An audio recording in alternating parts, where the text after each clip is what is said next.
눈 감고 귀 막고 있는 것입니까? 충격적이기도 합니다.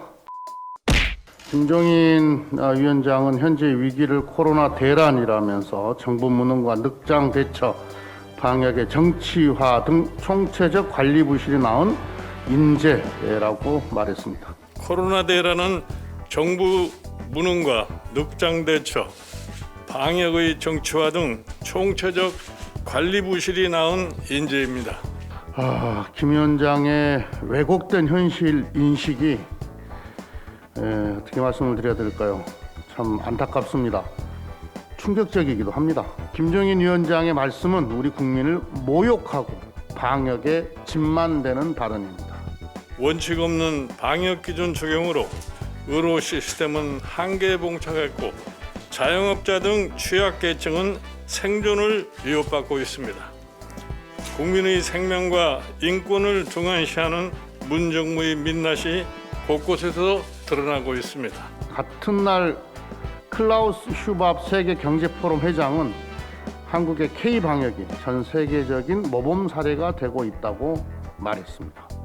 지난 1년간 누적 확진자와 사망자의 객관적 수치만 따져봐도 대한민국이 방역과 경제에서 얼마나 효과적이었는지는 분명합니다.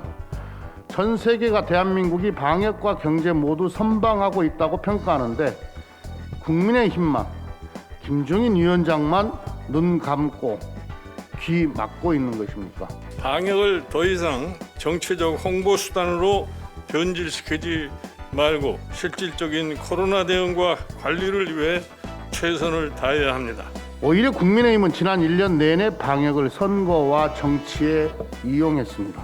김종인 위원장은 작년 총선을 앞두고 선거가 끝나면 환자가 폭증할 거라고 의사들의 편지가 쇄도한다고 했고, 심지어 정부가 코로나19 검사를 의도적으로 축소한다는 가짜 뉴스도 서슴지 않았습니다. 지난 연말에는 코로나 백신이나 재난지원금 스케줄을 내년 재보선에 맞췄다는 소문이 있다는 근거 없는 주장을 한 바도 있습니다.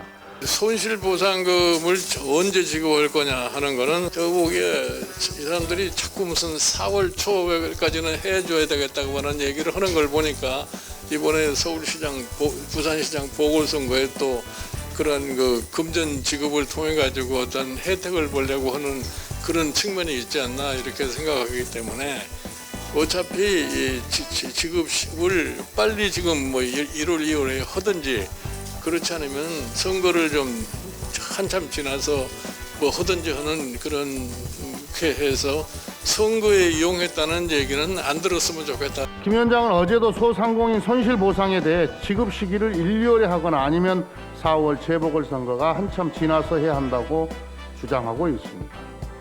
국민의힘에는 정치 시간표만 있고 민생 시간표는 없는 것 같습니다.